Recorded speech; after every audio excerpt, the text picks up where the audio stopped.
সোমবার মুখ্যমন্ত্রী শুভেন্দু অধিকারী তাঁর 5 মন্ত্রীকে নিয়ে মন্ত্রিসভার প্রথম বৈঠক করেন। প্রথম ক্যাবিনেট বৈঠকেই 321 জন নিহত বিজেপি কর্মীর দায়িত্ব গ্রহণ। শুধু তাই নয়, নিহত কর্মীদের প্রতি শ্রদ্ধা জ্ঞাপনও করেন মুখ্যমন্ত্রী।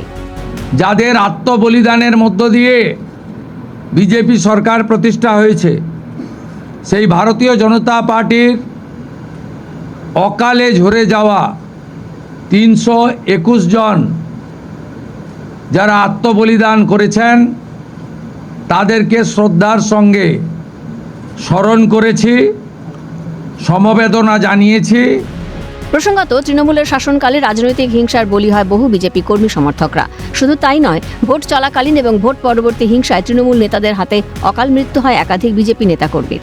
এসবের পাশাপাশি তৃণমূলের রাজনৈতিক সন্ত্রাসে ঘরছাড়া ছিলেন বিজেপি কর্মীরা। পরবর্তীতে তারা ফিরে এলে খুঁজে খুঁজে বের করে এনে খুন করা হয়। প্রথম ক্ষমতায় এসেই এবার সেই সমস্ত কর্মীদের পরিবারের দায়িত্ব নিল বিজেপি সরকার।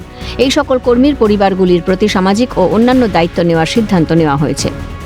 তাদের পরিবারের প্রতি এই সরকার দায়বদ্ধ।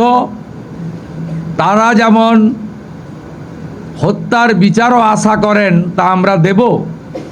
সাথে সাথে এই পরিবারগুলির